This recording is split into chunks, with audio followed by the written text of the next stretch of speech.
Assalamualaikum warahmatullahi wabarakatuh. Apa khabar murid-murid tahun 6? Hari ini kita akan belajar pelajaran Al-Quran yang kita akan fokuskan pada tilawah.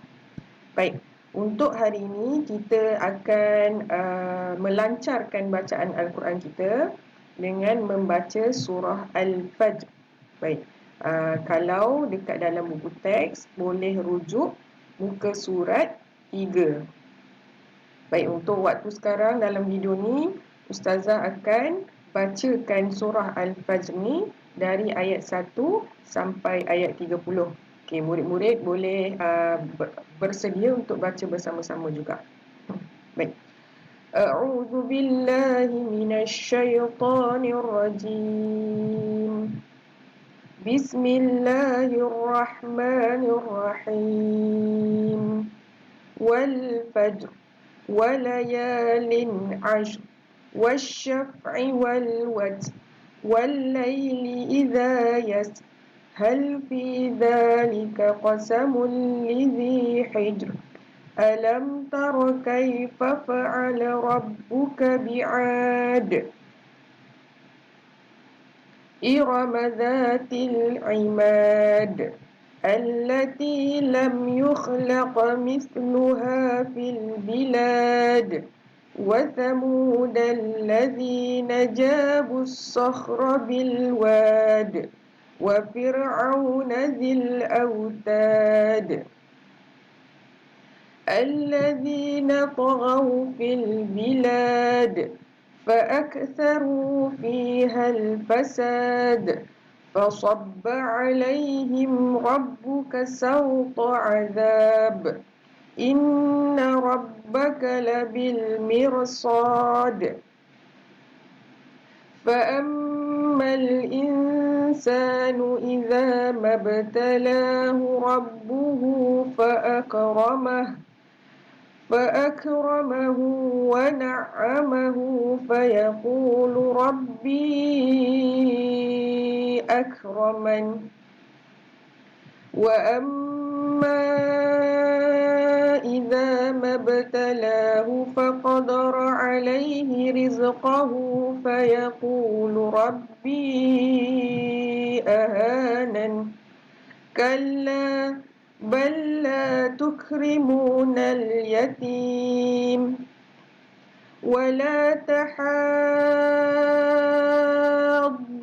على طعام المسكين وتأكلون التراث أكلا لما وتحبون المال حبا جما كلا إذا دكت الأرض دكا دكا وجاء ربك والملك صفا صفا وجيء يومئذ بجهنم يومئذ يتذكر الإنسان وأنى له الذكرى يقول يا ليتني قدمت لحياتي فيومئذ لا يعذب عذابه أحد ولا يوثق وثاقه أحد يا أيتها النفس المطمئنة ارجعي إلى ربك راضية مرضية فادخلي في عبادي وادخلي جنتي Sadaqallahul Azim. Okey, baik. Itu bacaan untuk surah Al-Fajr. Okey. Baik, untuk kita belajar hari ini, kita nak fokuskan pada huruf-huruf yang kadang-kadang kita selalu tersalah sebut. Okey, sebagai contoh, huruf Zal. Huruf Zal. Selalunya kita Zal tu kita baca sama je macam huruf Zain. Okey, sepatutnya huruf zal tu sebutan dia kena hujung lidah letak pada hujung gigi atas. Hujung lidah letak pada hujung gigi atas. Sebutan dia kena za. Tak boleh za. Kalau macam tu huruf dia dah sama macam huruf zai.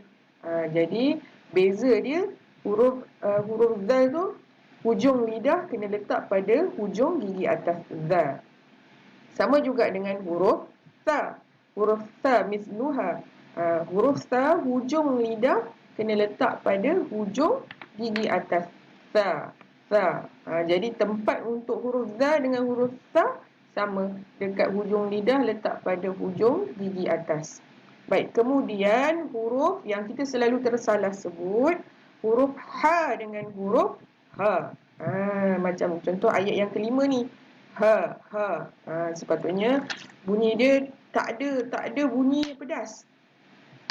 Bunyi pedas tu tak ada. Bunyi dia kena ha. Lebih dalam, sama macam kita sebut huruf H pada huruf Rumi. Ha. Lain pula dengan huruf ha. Selalu kalau orang-orang Melayu kita belajar Quran, ha tu kita panggil ha pedas. Kita kena keluarkan angin sedikit. Ha dengan ha. Baik.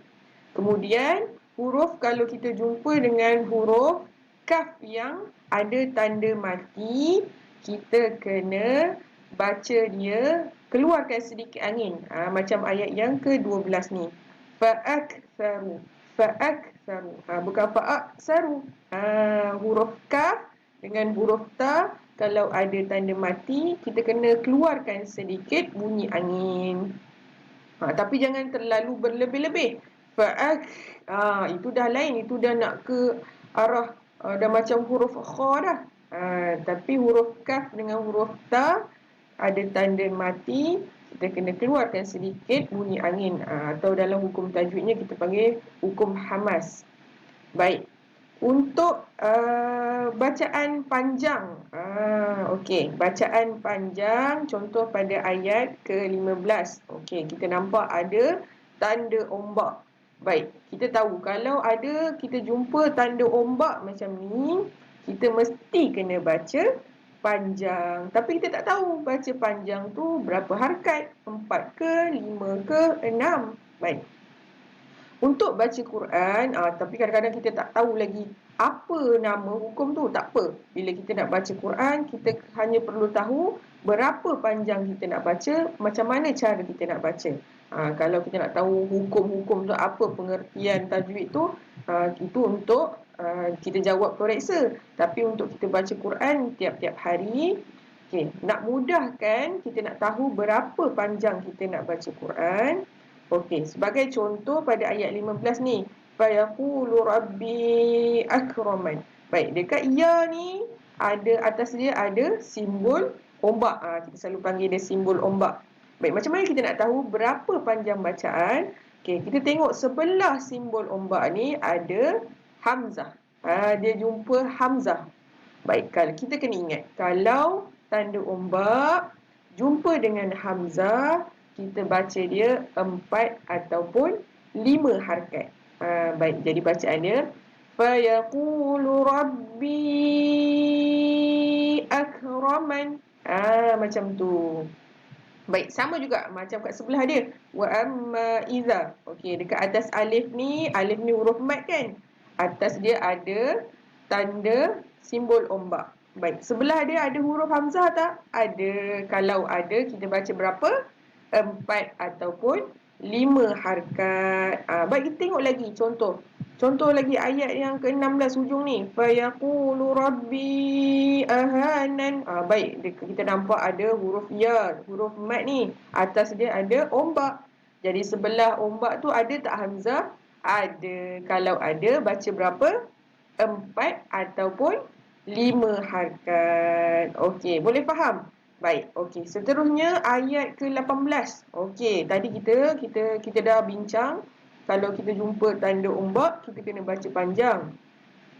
Baik, kalau kita jumpa tanda ombak sebelah dia ada hamzah, kita baca dia 4 ataupun 5 harakat. Okey, kita tengok ayat ke-18 ni. Okey, kita nampak ada atas alif alif huruf mat ni ada tanda ombak. Kemudian kita tengok sebelah dia, tak ada hamzah. Jadi kita nak tahu berapa panjang yang kita perlu baca untuk kalimah ni. Baik. Kita kena ingat, nak mudah ingat dia bila kita jumpa tanda ombak sebelah dia ada huruf bertanda sabdu ataupun bertanda mati, kita baca dia dengan 6 harakat. Macam tadi, kalau tanda ombak jumpa hamzah, kita baca dia 4 ataupun 5 harakat.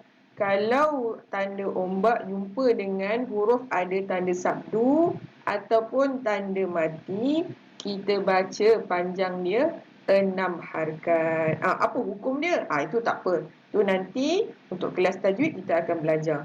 Baik, kita cuma kena pastikan panjang ataupun pendek bacaan dia. Baik, jadinya untuk kalimah tahaddu ni kita kena baca dia 6 harakat. Wala tahadduna ala tahadduna ala. Baik, sama juga macam waladhdallin. Waladhdallin. Ada alif, kemudian sebelah huruf alif ada lam, ada tanda sabdu kan? Itu kita kena baca 6 harakat. Baik, itu sahaja untuk tilawah hari ini. Baik, apa aktiviti yang murid-murid kena buat adalah murid-murid diminta untuk merakamkan bacaan suara surah Al-Fajr ni dari ayat 1 sampai ayat 30. Kemudian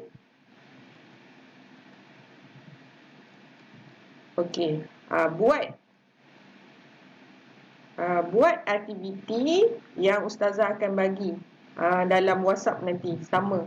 Okey, maksudnya ada 2 yang murid-murid kena hantar. Yang pertama, rakaman suara bacaan surah Al-Fajr dari ayat 1 sampai ayat 30. Kemudian buat aktiviti ni dari nombor 1 sampai nombor 7. Boleh buat dalam buku tulis, tak ada masalah, terus saja tulis. Baik, itu sahaja untuk kelas Al-Quran Tilawah hari ini. InsyaAllah kita akan jumpa pada kelas akan datang. Assalamualaikum warahmatullahi wabarakatuh.